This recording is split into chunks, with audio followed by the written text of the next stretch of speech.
ADH dan ID, Pasutri warga kawasan Kecamatan Pelaju Palembang ini harus digiring petugas kepolisian Polsek Ilir Timur 1 lantaran telah membeli narkoba jenis sabu.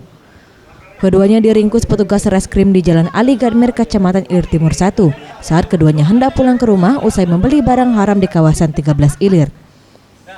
Kapolsek Ilir Timur 1 Kompol Edi Rahmat mengatakan, ADH mengaku untuk mengelabui petugas, sabu tersebut disimpannya di dalam bra milik istrinya.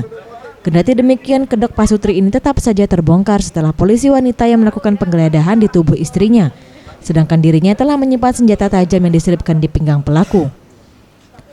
Untuk mempertanggungjawabkan perbuatannya, kedua Pasutri tersebut dijerat pasal 112 Undang-Undang Narkotika Nomor 35 Tahun 2012 dengan ancaman di atas 5 tahun penjara, sedangkan untuk tersangka ADH akan dikenakan pasal berlapis dikarenakan kepemilikan sebilah sajam yang dibawanya.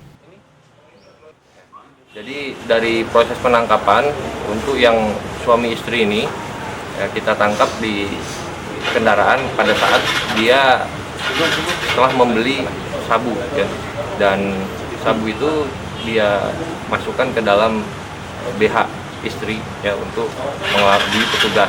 Namun kita lakukan pemeriksaan ternyata dapat barang bukti dan ketika kita melakukan penggeledahan kembali ya ditemukan senjata tajam pada suaminya.